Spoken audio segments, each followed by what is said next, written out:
Da, hozirgi paytda zaryadchilar turg'uzi ham juda ham ko'p, chunki texnikamiz ko'p. Har bittamizning kamida bittadan telefon, yo bo'lmasam naushniklarimiz bor, soatlar bor, boshqasi bor va unga hammasiga zaryadchi kerak. Kech payt kelganda hamma uni zaryadkaga qo'yadi. Lekin o'sha zaryadga qo'yishda original zaryadkalar bor. Misol uchun, lekin ne original boshqa qurilmaga qo'ygan chasti bor. Ana shu mahsulotlarnikini любой telefon qo'yayotganingizda, iPhone bo'ladimi, boshqasi bo'ladimi qo'yayotganingizda sifatli narsaga qo'yishga harakat qilasiz. Ertaga shu qurilmangiz ishdan chiqmasligi uchun. Ana o'sha uchun o'zi sifatli narsa. Bozorda har xil variantlar juda ham ko'p. Sifatlilari juda kam bu narsaniki.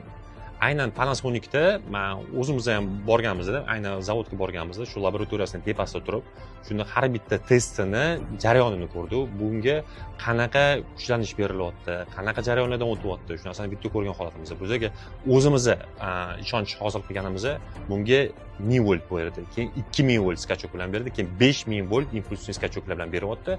Bu tiqitma ishlab beryapti va undan chiqib turgan qurilmasi ham ishlab berib turibdi. Hech qanaqa o'zgarishsiz himoya tizimlari hammasiniki yaxshi ishlab beryapti. Hozirgi kunda bularning ikki xil turdagisi bor.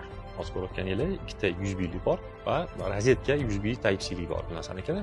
Bu nimaga? Aynan ko'proq qurilmalar qo'yilayotganda, ko'proq narsalar qo'yilayotganda azonroq versiyaga bu aynan hozir ikkita USB-lik versiyasi bor.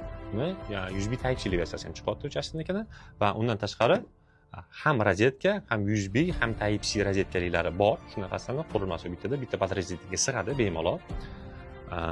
Va sifati ham juda yuqori qilib belgilangan u narsanikini. Bundan tashqari hozir bularniki 13 watt o'tgan bo'lsa, bundan tashqari hozir zamon talabi bilan bista zaryadka degan narsalarimiz juda ham kuchayib qolgan. Ana o'shalar uchun hozirgi paytda 65 wattligi ustida ishlayapti. Nasib qilsa shu yil oxirigacha chiqib qolish kerak.